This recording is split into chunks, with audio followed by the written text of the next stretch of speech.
একই বিন্দাসী না এটা কি বের হলো তোমার কাছ থেকে? এই তোমার বিবির গয়না হার হারানো গেছিল, সেই তো মুক্তার হার তুমি কেমন করে লুটপাট করে চুরি করেছো বিন্দাসী? আমি তোমাকে কেমন করে বিশ্বাস করবো? তুমি দুর্বলতা সুযোগ দিয়ে তুমি এই নিখানি কাজ করতে পারলে কেমন করে?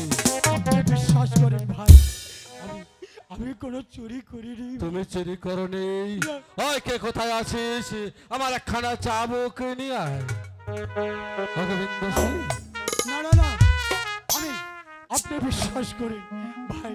আমি তোমাকে বিশ্বাস করেছিলাম বলে তোমার আশপাশ সাথে থাকতে দিয়েছিলাম, তাই তো বিশ্বাসের মর্যাদা করে তুমি আমার বিবির সমস্ত গয়না কাটতে চুরি করে নিয়ে লুটপাট করে পালিয়ে চেয়েছিলে।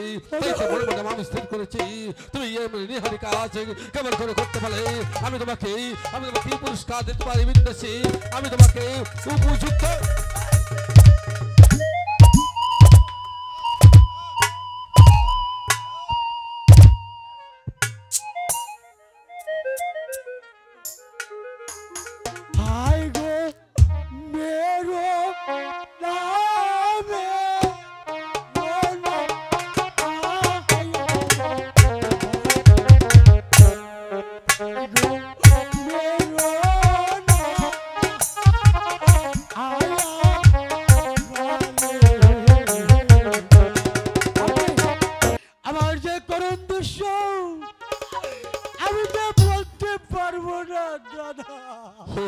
সদাগর। তুমি সেই চার সদাগর যে আমার ছোটবেলার খেলার সাথে ছিলে, যার সাথে আমি একসাথে খেলাধুলা করেছি, যার সাথে একসাথে আমি লেখাপড়া করেছি, একসাথে ঘুরেছি, মায়ের কোলে বসে একসাথে খেয়েছি। তুমি সেই চার সদাগর এসেছো আমার আশপাশে নেই, তোমাকে আমি এত কাছে বলে শুনতে পারি নাই বন্ধু। আমি যে দোষী হয়ে গেলাম বন্ধু, আমি যে দোষী হয়ে গেলাম। আমি দোষী না,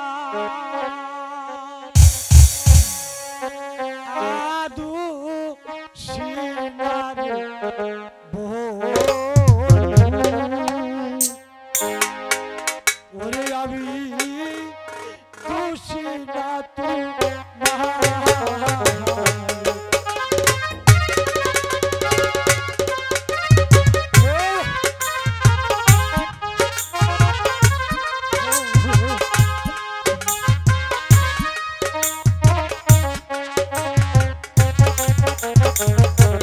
দোষী না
প্রাসাদ দেখি কোথায়? দেখি সরকার মহাশয় প্রাসাদ আছে কিনা আর বল চান্দা সরগর তুমি প্রাসাদে আছো আর বল চাঁদ সরগর তুমি প্রাসাদে কোথায় আছো স্বর্গ, কোথায় নরক?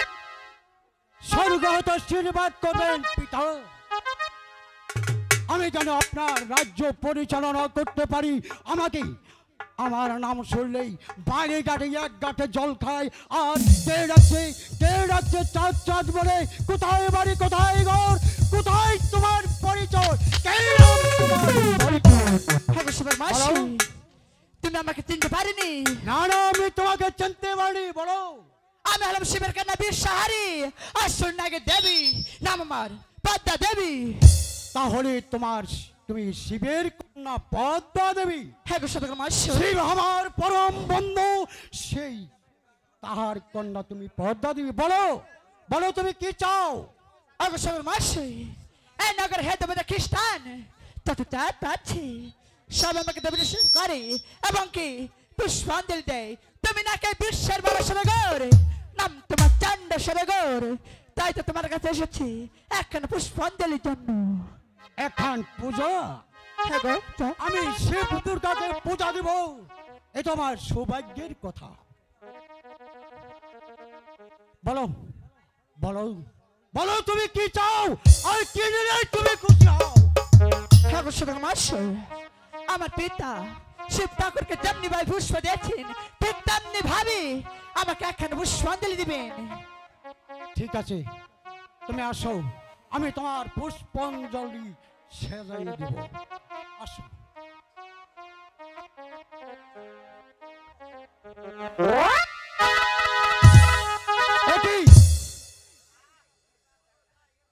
কি হলো?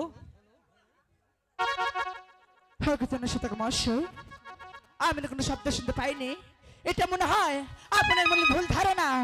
ঠিক আছে, আসো। তবে তাই চলো। একই তুমি ওখানে কি করছো? আমার খাদ্য আমি খেয়ে নিচ্ছি। তোমার হাতে ওটা কি? ওগো, তুমি কি খাচ্ছো? আমার খাদ্য ওই কথা বের করে দিবে। আমি শিব দুর্গাকে পূজা দেব, এটা আমার সৌভাগ্যের কথা। তাহলে তুমি কি খাচ্ছ? ভ্যাং? হ্যাঁ গোচ্ছা, শোনো, আমি তো তোমাকে পূজাতে দূরে স্থান, আমি একটা দুপুর শিকার আমি তোমাকে দেব না। দেবে না? না, মহাশয় এখন তোমাকে শুরু সামনে বলছি, হ্যাঁ আমার পুষ্প তুমি দিয়ে দেবো, হ্যাঁ আমি শুরু সামনে চলে যাবো। আমি যে হাতে শিব দুর্গাকে পূজা দেব, আর সেই হাতে আমি ওই ব্যাং খাইকা কানিকে আমি পূজা দেব। না না, তোরা দিই না, হবে না।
কানির বেটি কানি, তুই কি কইলি আমার 6 পুত্র খাবি ওই কালিদর সাগরে?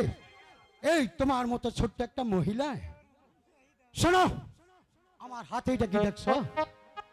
এটা হলো হেমতালির ডান্ডা। এটাতে যদি একটা মারি এক খাবারে কইরা ফেলামো ঠান্ডা। তার পুষ্প দেবে না চাঁদ, তাহলে কি বাচ্চার সাথে যুদ্ধ করতে চাও? সেই না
শোনো, তুমি আমার 6 পুত্র খাবা ওই কালিদর সাগরে, তাই না?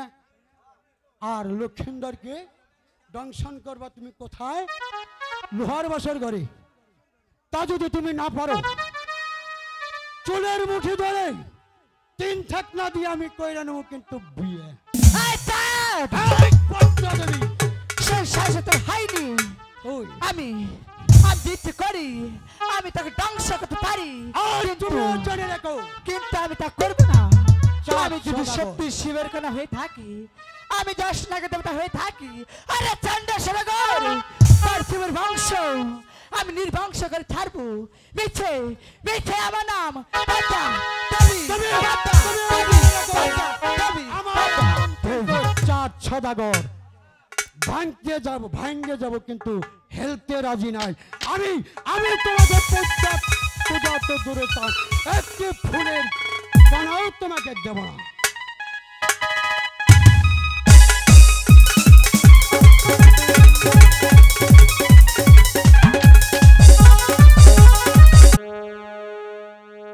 ওরে সাইটি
ভক্তি আশীর্বাদ করুন।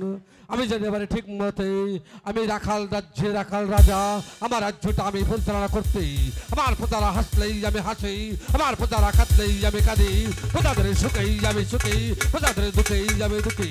তবু কে জানো কি যেন অসভ্য ইঙ্গিত শুনতে পাই, তবু যেন কেন আমার শান্তি নেই, শান্তি নেই। একে একে তাকে আমি আমার আশপাশাতে থাকতে দিয়েছি, সেই একটা ডাক্তার চুরি করে আমার আশপাশা থেকে নিয়ে গেছে, সেদিক থেকে আমি প্রতিজ্ঞা করেছি আর কোনোদিন আমার অতিথিশালায় কাউকে আমি আতিথ্য গ্রহণ করতেই দেব না। হয়তো হয়তো সামনে দেখা যাচ্ছে একটি বাড়ি, আমি ওই বাড়িতে যাই, দেখি কোনো লোক আছে কিনা, আমি একটু আশ্রয় নিব। হঠাৎ কে এসেছে আমার আশপাশাতে? গোবিন্দ তুমি এসেছো আমার আশপাশাতে। এখানে তো আমি কাউকে অতিথিশালা আতিথ্য গ্রহণ করতে দেবো না। আমি মনে মনে স্থির করেছি আমার অতিথিশালা যে আতিথ্য গ্রহণ করতে আসবে তাকে গলায় ধাক্কা দিয়ে আমার আশপাশা থেকে বের করে দেবো। এখান থেকে তুমি চলে যাও, তাহলে আমি তোমাকে দূর দূর করে তাড়িয়ে দেবো। এই বাড়িতে কে আছেন ভাই? আমি রাখাল রাজা, ভালো কি চাই এখানে? আমি আমি যে বড় বিপদে পড়েছি ভাই, আমাকে বড্ড বিপদে পড়ে তুমি এসেছো আমার আশপাশাতে। আমি তোমাকে কিছু টাকা পয়সা দিয়ে দেবো, তুমি এখান থেকে সসম্মান মতো চলে যাও। না না, আমাকে যে একটু থাকার আশ্রয় দিবেন ভাই। আমি যে আপনার দুটি পায়ে ধরে গোবিন্দ সিং, যাকে আমি অতিথিশালা আতিথ্য গ্রহণ করতে দিয়েছি সেই একটা না একটা চুরি করে আমার আশপাশা থেকে পালিয়ে গেছে। সেদিন থেকে আমি প্রতিজ্ঞা করেছি আমার আশপাশাতে কাউকে আমি অতিথিশালায় কাউকে আমি আতিথ্য গ্রহণ করতে দেবো না। যে আতিথিশালায় আসবে কারো তাকে আমি দূর দূর করে তুলে দেবো। তুমি এখান থেকে চলে যাও।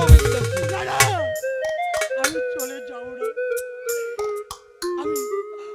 আমি আপনার বাড়িতে আমাকে দয়া করে একটু আশ্রয় দিবেন দাদু।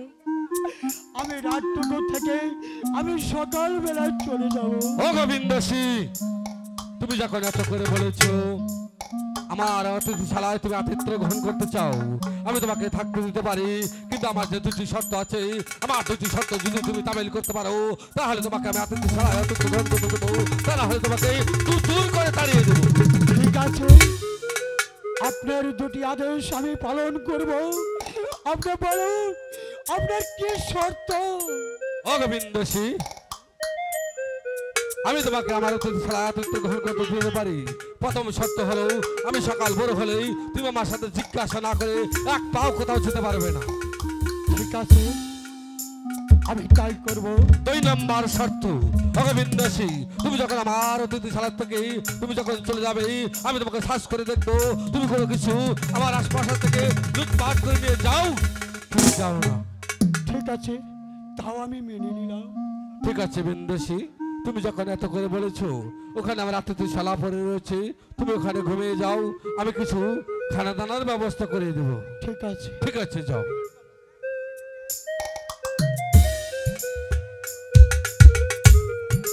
না না, এই তো আমি ধ্যান করে দেখতে পেলাম চাম্পাই চাষাগর ওই রাখাল্লা দিকে আর আমার এসে ঘুমাচ্ছি। এই তো আমার সামান্য সুযোগ, এই তো আমি রাখালের গলার হার চুরি করে এনেছি। এই রাখালের গলার হার তাদের কাছে রেখে যাবো, কাল সকাল হলে ওই রাখালে এসে তাকে রাগাতে ক্ষত বিক্ষত করে দিবি। তুমি দুঃখের সাগরে কাঁদবে চাঁদ, আর আমি সুখের সাগরে হাসবো হাসবো।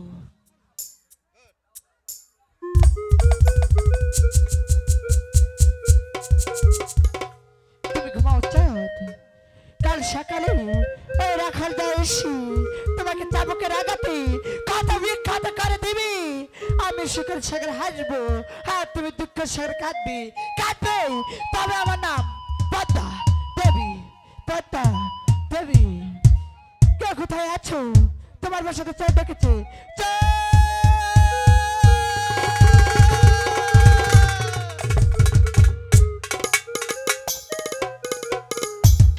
হঠাৎ করে ঘুমের তালে আমি চুঙ্গটে শুনতে পেলাম কে জানি বলছে চোর চোর বলে ডাকছে। তাহলে কি? স্যার গো শুনছো? বলো আমার যে সম্পূর্ণ গয়না গাটুরি সব চুরি হয়ে কি গেছে। বলছো বেগম? তোমার কেমন করে গয়না কাঠি চোর হয়ে গেছে? আমার সব সর্বনাশ হয়ে গেছে। ঠিক আছে বেগম, তুমি যখন বলেছো তোমার গয়না কাঠি সব সোনা দানা লুটপাট হয়ে গেছে, আমার আশপাশ হাতে যে এক অতিথিকে আমি অতিথি রাখতে দিয়েছি, সে কি দুর্বলতার সুযোগ নেই আমার আশপাশ হাতে লুটপাটকে, সে কি দুর্বলতার সুযোগ নেই এখান থেকে চলে যাবে। আমি তাকে জিজ্ঞাসা করবো এবং শাস্ত্র দেখবো দেখি বিন্দুসী এবং নির্ণী কাজ করতে পারে কিনা। বিন্দুসী, এই তো সকাল বড় হয়ে গেছে। ও গো ভাই বিন্দেশি, শুনতে পেয়েছেন ভাই? ও গো বিন্দেশি, আমাকে ডাকছেন? সকাল বড় হয়ে গেছে বিন্দেশি। কেন ভাই, কি হয়েছে ভাই? দাঁড়াও, হঠাৎ করে আশপাশ থেকে আমার স্ত্রীর সমস্ত গয়না কাটতে সোনা দানা লুটপাট হয়ে গেছে।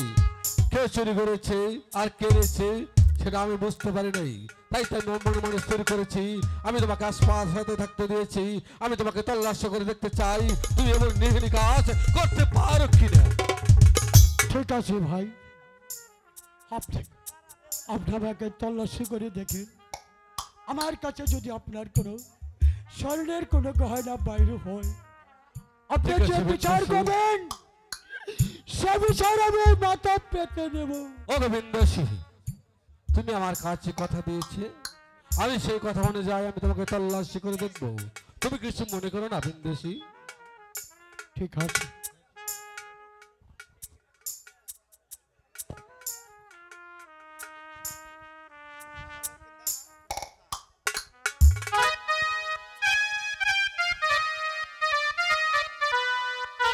কি বিন্দেশী, না, এটা কি বের হলো তোমার কাছ থেকে?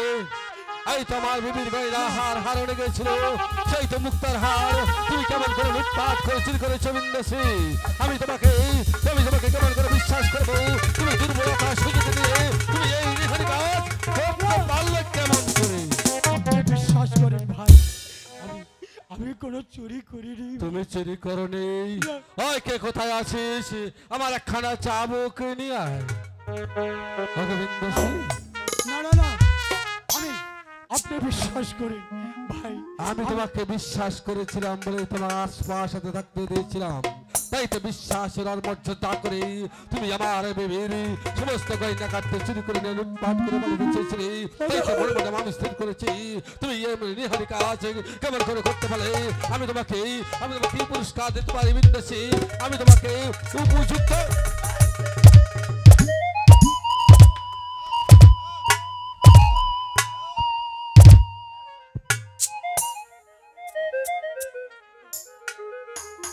হাই গো মেরো নামে মনো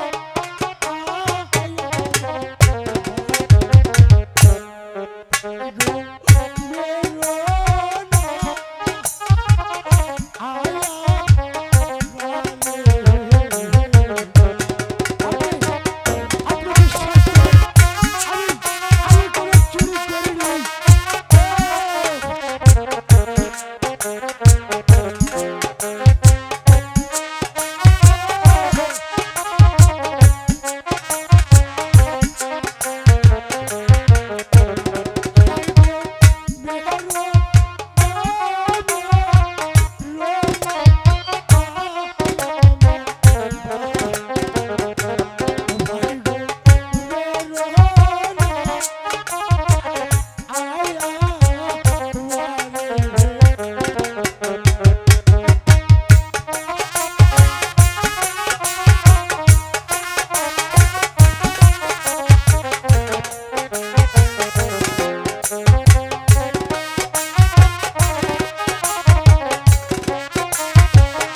পিতা মাতায় তোমার নাম রেখেছে সেই চান্দু সদাগর। এক চান্দু সদাগর ছিল আমার বাল্যবালাকার বন্ধু। তার সাথে আমি অনেক দেখাপড়া করেছি, তার সাথে আমি একসাথে খেলাধুলা করেছি। তুমি কোন চার সদাগর এসেছো আমার আশপাশে? আমি তোমার একবার জিজ্ঞাসা করতে চাই, তুমি কোন চার সদাগর? তুমি শীঘ্র করে আমার কাছে খুলে বলো, কোন চার সদাগর তুমি এসেছো?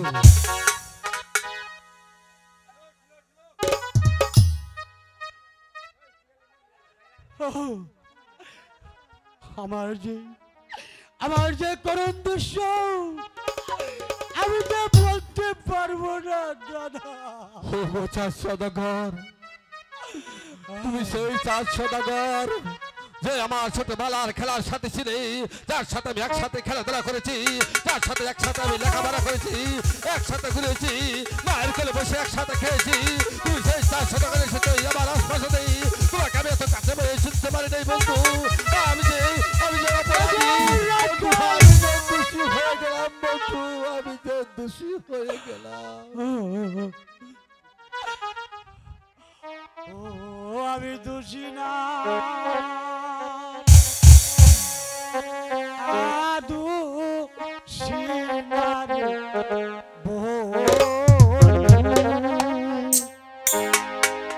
ওরে আমি দোষী না তুই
যত ব্যথা আমি তোমাকে দিয়েছি তার সাথে দ্বিগুণ ব্যথা আমি অন্তরে পেয়েছি। ওগো বন্ধু, আমি তোমাকে এত কাছে পেয়েও চিনতে পারিনি। তুমি এই রাস্তা দিয়ে চলে যাও, সেই উজানিনগর 4 সওদাগর, তুমি যাবে সেই চাম্পাইপুর, এই একই রাস্তায় তুমি চলে যাও বন্ধু। ঠিক আছে ভাই। খোদা হাফেজ।